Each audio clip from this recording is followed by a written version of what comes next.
we will probably get to at least 1.5 degrees. We are now about 1.1, 1.07. So we'll probably get to 1.5 degrees. What does that mean? That means actually already, even right now, when we're seeing it, heavy precipitation, heavy rainfall. Extreme events are going to be more frequent and I guess more intense. So that seems to be the conclusion.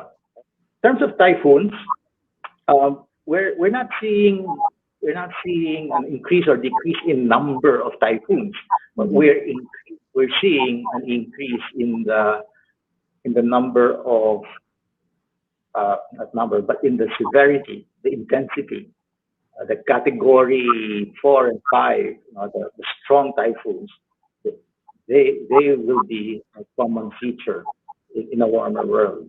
So we need to prepare, because typhoons do not just bring water; they bring a lot of wind, which can damage infrastructure.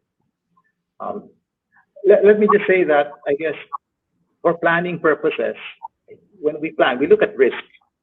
I mean, when you look at risk, you look at not just the average, you look at the outliers, the extremes. Diba?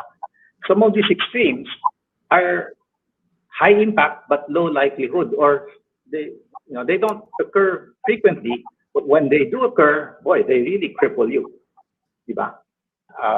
One Yolanda is enough to cripple the country. Diba?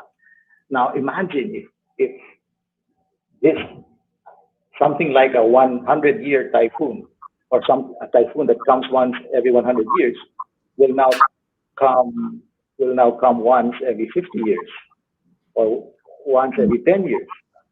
Some of these precipitation events, or what we call sometimes sea level events, because with typhoons you also have storm surges.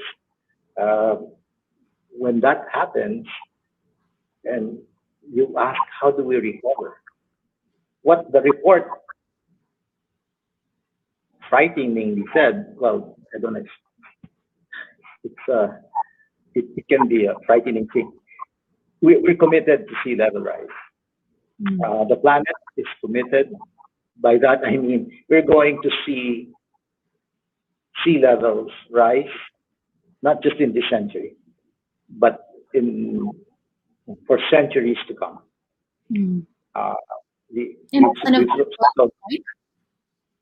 Sorry? That's unavoidable at this point? Yes, we can just slow it down. We can just slow it down, and hopefully those scenarios will slow. I mean, a low emission scenario will slow down the amount of sea level that's rising. And that means really that has implications on reclamation, right? That has implications on our coastal communities.